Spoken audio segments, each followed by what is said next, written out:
because she was the first one. She was the first one to see the risen Christ.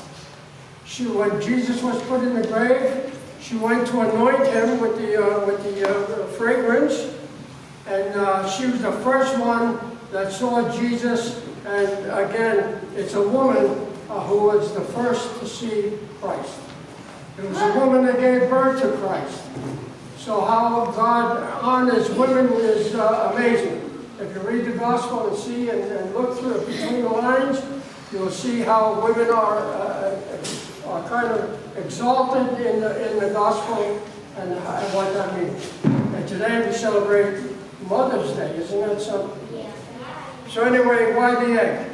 Well, anyway, Mary Magdalene, like the apostles, they went out into the world and they were preaching Jesus.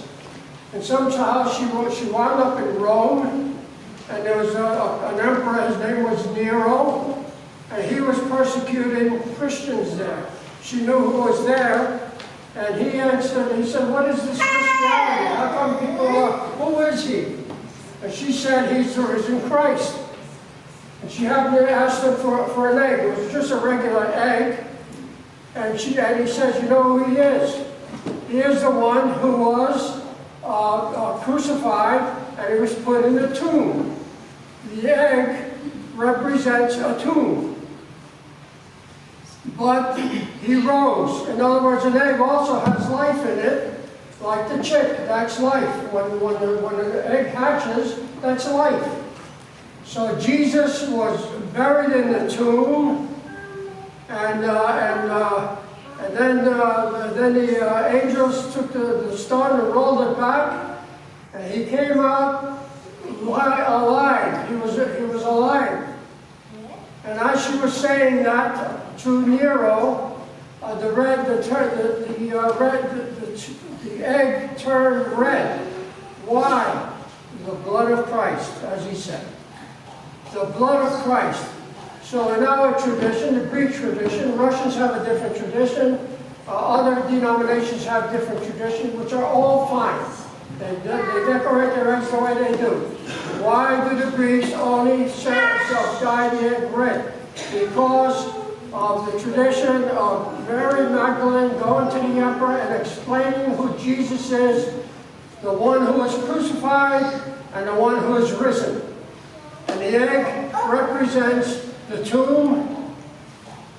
It's an egg because there's life in the egg. And Jesus, who was dead, rose from the dead, alive. And again, he came into the world to save our souls. Now, another part of the tradition is that we break the eggs. Like we get Christos Anesti, again, Christos Anesti, Alphos Anesti.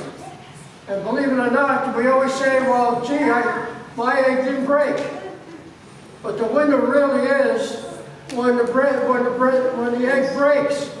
And when the egg breaks, Christ comes out of the tomb. In other words, the doors were open.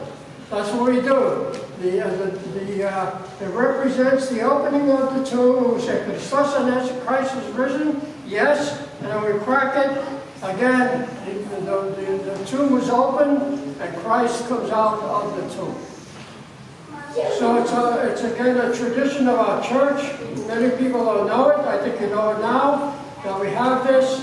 And it came, when did it come? The very days of the apostles.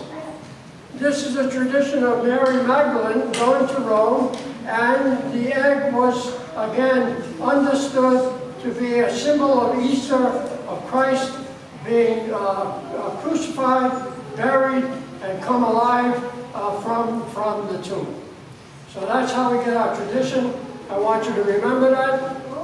Next year, again, we have all of us, when we ask you to dye eggs, we don't say different colors, we don't paint them, but we have the blood of Christ always red, and again in the tomb, and then he arises into the world to save our souls.